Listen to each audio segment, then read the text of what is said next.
here from My Core Floor, and we are here for a special video series. This is going to be part 1 in a 4-part series with my friend Katrina Oakley, who is a postpartum and pregnancy corrective exercise specialist. I am super excited to have Katrina here with us to be able to share her expertise and knowledge with the group. So today we are going to just start with one question and kind of expand on it, and then we'll go through each video. We'll have kind of a separate focus and topic, but all related to diastasis recti. So hi Katrina, nice to have you here. And so to start off, because I don't talk a lot about diastasis, I don't have a big background in it, and so that was one of the reasons I wanted to bring you in. And so could you just tell everybody, what is diastasis recti? Like, how does it happen? What's kind of the scoop about diastasis? What do we need to know?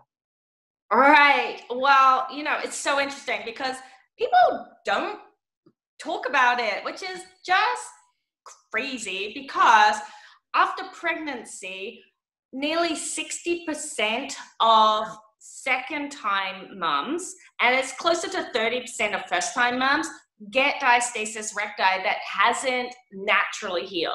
So during pregnancy, everybody gets diastasis, right? Like, that's just part of pregnancy, but normally our muscles come back together.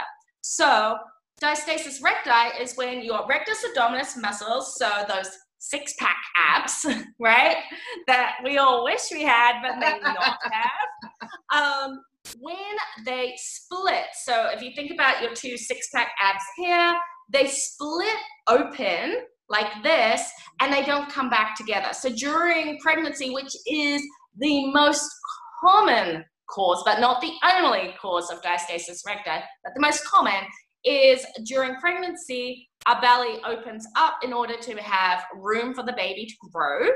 And then after we give birth, in around 6 weeks, it normally takes about 6 weeks for everything to kind of settle back down again and come back in. Our core, or our abs here, normally come back in together like this. Now, the more we get stretched, so the position of the baby can sometimes cause this, the size of the baby, our alignment, all of those different things. The more we get stretched second time and third time, because our body knows what to do, so it kind of stretches a little easier. That connective tissue, which is the linear alba that connects the rectus abdominis together, gets overly stretched and often just doesn't come back into place as easily. So I often get second-time moms who are like, well, I just kind of like didn't have to do anything after my first baby. I just like everything kind of came back together and I was able to go back to boot camp with no worries. And this time, like, nothing I do is working. Usually with each subsequent pregnancy, it can get a little worse, a little worse, a little worse too. Maybe they didn't notice it was as severe the first time around, but then second, third pregnancies, all of a sudden it's... Yeah, it can. So first time around, like, you think about I like to think of it as a hair elastic with the connective tissue, right? The first time you put your hair elastic on, it's like super tricky to like get it around that third time around your ponytail. So that's kind of like what our body's doing the first pregnancy. It's like super hard to stretch everything out. But the second pregnancy or the third pregnancy, your body knows what to do. Just like the hair elastic, like you put it out, it's like super, and suddenly you're trying to have to put it around a 4th time to keep the hair up. Or sometimes it does snap, which is a problem, right? So that's why people notice it more during subsequent pregnancies, because their body doesn't come back as easily, because like that hair elastic, it's been stretched more. So we don't notice it as much. There is a lot we can do during pregnancy to lessen the impact though. So people think it's my second pregnancy or my third pregnancy, it's just going to get worse. But I have seen people actually come out of subsequent pregnancies with their diastasis more functional than how they went into it. So it doesn't have to get worse with each pregnancy, just tends to if you don't know anything about it. So can they be doing work during their pregnancy to really try to minimize the postpartum effects of diastasis? That's interesting because I have a couple women in my group who are pregnant, so that'll probably be interesting for them to know. Yeah, so much that they can do during pregnancy, just like with the pelvic floor. I was going to say, just like pelvic floor work, right? Yeah, absolutely. Disadvantage, but you can still be working it to try to minimize the after effect for sure. Absolutely. So some of the reasons for people getting it worse than other people. So you could be like with your twin, a twin sister, and one of you can have really bad diastasis and one would be like, and get it at all, right? Like everything just came back. So there are a couple of things that can happen. I find it's more common in really fit people to get worse diastasis. So what happens with our muscles is our obliques are coming in here and our rectus abdominis. So our external core moves us, right? So we're all used to being able to twist with our obliques and bend and backwards with our rectus abdominis. A deep core, so our pelvic floor, but also our TBAs, which we have our lower TBAs, mid TBAs, and upper TBAs. And they all work independently. That deep core stabilizes us. So that's what protects our back and stabilizes us. Now during pregnancy, our deep core gets really stretched out and a long muscle can't do much stabilizing. It's really weak. It's just hanging in there basically. So what has to happen is our obliques start stabilizing us as well as moving us. So when our obliques stabilize us, because now they're having to work all the time, they lock in and they lock on. And when they've locked on, they pull the rectus apart, right? So suddenly now, not only are we getting diastasis because we are getting bigger and making room for our baby, but because our muscles are locked on, pulling everything apart, and we're not getting that natural release and relaxation that happens when we breathe, that causes worse diastasis. But what it also does is it stops our belly from going around with the pregnancy, and we start shooting much further forward. And the more forward we go with our pregnant belly, the more stretch and opening that has to happen. So if we can keep our obliques relaxed and released throughout pregnancy, which we can do through skin rolling or working into back expansion and just keeping these more relaxed rather than locked on all the time, that can reduce the impact of the diastasis and help with the room for the growing baby. And so that the people who are more fit, are they more likely to get that firing and that pulling of their obliques? Is that what you see? Yeah, because they tend to already be tight in the obliques and have them really strong and tight anyway. And then they also tend to continue with the same workouts, which is not a problem. But when you're already strong in the obliques, to continue doing side planks and a lot of power presses and things like that, just basically it keeps tightening a tight muscle that's working all the time.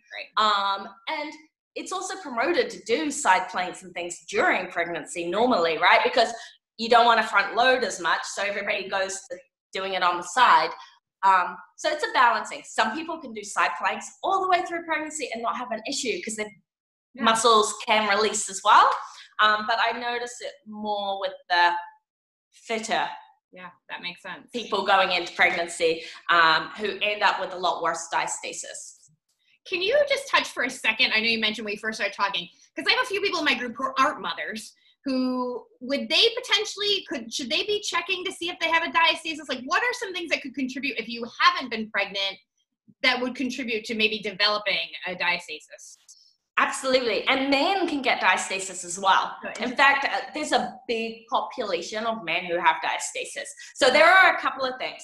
One, the second biggest group of people who get diastasis are bodybuilders. Okay. So when you think about how they're taught to lift heavy, they're taught to hold their breath. And like this. So that bearing out and straining and bracing like that with the breath holding really puts a lot of pressure out onto the diastasis, but it also puts a lot of pressure onto the pelvic floor. I was just saying, there's a pelvic floor.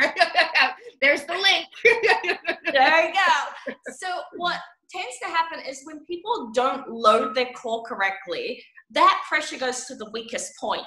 So for some people, it will be the pelvic floor, where that's the brunt of the weakness. Yep. But for other people, and which is why it's more common in pregnancy or somebody who's lost a lot of weight, where their stomach had already been stretched. I see a lot of men who've had bare bellies who lose a lot of weight and then go straight into really hardcore workouts because they're men and they think that that's what they should do, right?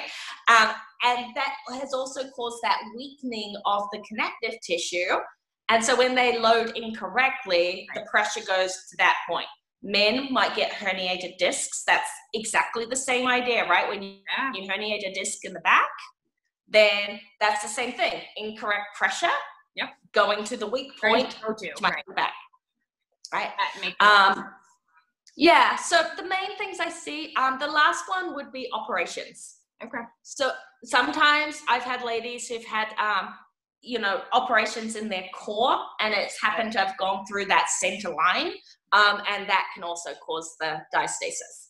Do you see it in women who've had maybe gastric bypass surgery, or where they've been, because they've been larger and stretched, and then they maybe been cut through, and like would that be a contributing factor as well? Yeah, absolutely. So, and aging also contributes. So, obviously, same as with pelvic floor, our connective tissue degenerates a little bit with age, and maybe lack of good nutrition as well, so not enough protein. So as the connective tissue here degenerates a little bit, and you're loading incorrectly, that can also cause that point of pressure. But definitely, if you've lost a lot of weight, you've been stretched very similarly to being pregnant, and it's a long stretch as well, which is quite different from a pregnancy where it's a sudden stretch and coming back in. If you've been overweight, it's been stretched for a long time. So now think about that hair tie being held open for a long time, right? And then you wouldn't expect it to kind of spring back. And then as you've lost weight, we all want to exercise, right? So learning how to load the core correctly before starting the exercise is what is really needed. Important. Yeah. This was super, super helpful. Even for me, I'm like, wow, that makes so much sense. Thank you so much. So we're going to close here for video 1, because I know that everybody's busy and we don't want to make it too long in this video series. So, and I could talk forever. So could I, which is why we're good friends, I think. One of the reasons we get along so well. So we're going to end here, and then we will be back with video 2 very soon. So take care. Thanks, Katrina. Thank you.